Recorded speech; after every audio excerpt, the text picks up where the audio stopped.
unaweza ukamwona anatumia lugha ya kwamba yeye anatetea watu. He will say, I am standing with the people.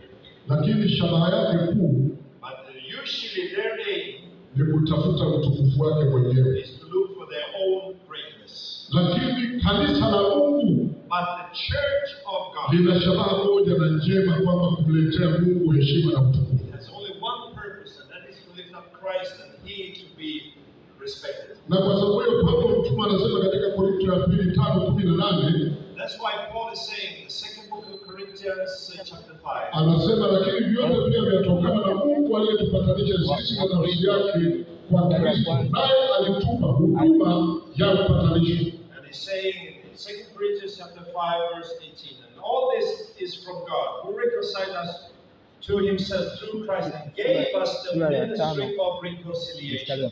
Kwa hiyo Kristo alipotupatanisha sisi na Mungu, so when Christ reconciled us with God, kama kanisa lake Mungu, as His church, tumepewa huduma ya kufanya upatanisho. we have also been given the ministry of Kuwaleta reconciliation. pamoja watu waliojeruhiana, Bring people together, people who kuwaunganisha watu waliofarakana, bring people that are fighting, kuwaunganisha na Mungu to reconcile them with God, na wao wenyewe pia. and also to reconcile them with Na themselves. ndio maana tunahitaji kuhubiri upatanisho That's why we are preaching reconciliation. katika mazingira ya mitafaruku mbalimbali. We're preaching that into troublesome areas. Lakini jambo la tatu pia The third thing also ni kusimamia utetezi wa haki. is to stand up for the rights. Unajua, haki inaposimama, You know, when the rights are there, amani inapatikana. peace will also come. Iliandikwa katika Isaya 32, In Isaya 32 Isaiah 32 na mstari ule wa 17, and verse 17. imeandikwa, na kazi ya haki itakuwa amani, na mazao ya haki yatakuwa ni utulivu na matumaini daima. So Isaiah 32:17, the fruit of that righteousness will be peace. Its effect will be quietness and confidence forever. Na ndio maana Biblia inasema ya kwamba wenye haki wastawipo watu wengi hufurahi.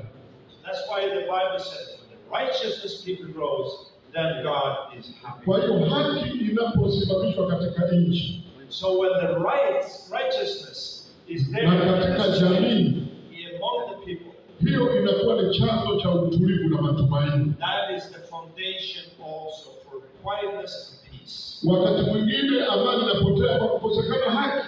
So sometimes there is no peace because the rights of people are not there.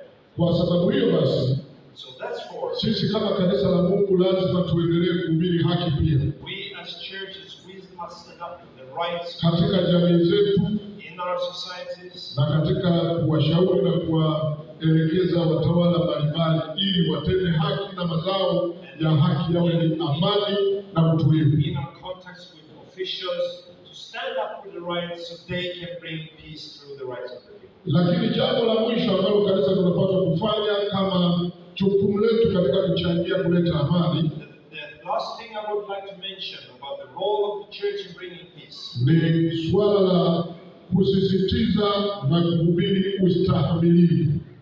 is to To put more interest on resilience.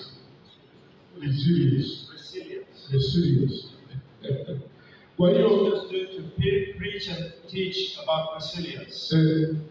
Ustahimilivu ni jambo ambalo linawaleta watu pamoja wenye mawazo tofauti tofauti. Resilience brings people together even if they have different thoughts in their minds. Wanaweza kushindana kwa hoja, They can have different opinions and fight with that, lakini wasiumizane, but they will not fight. na mwisho wa siku wafikie kukubaliana. And by the end of the day, they should stand together with one purpose. Petro analiandikia kanisa ambalo lilikuwa linapita katika dhiki na mateso. Peter is writing to a church in a troublesome time. Katika waraka wa kwanza wa Petro sura ya 3:15, In first letter of Peter, chapter 3:15.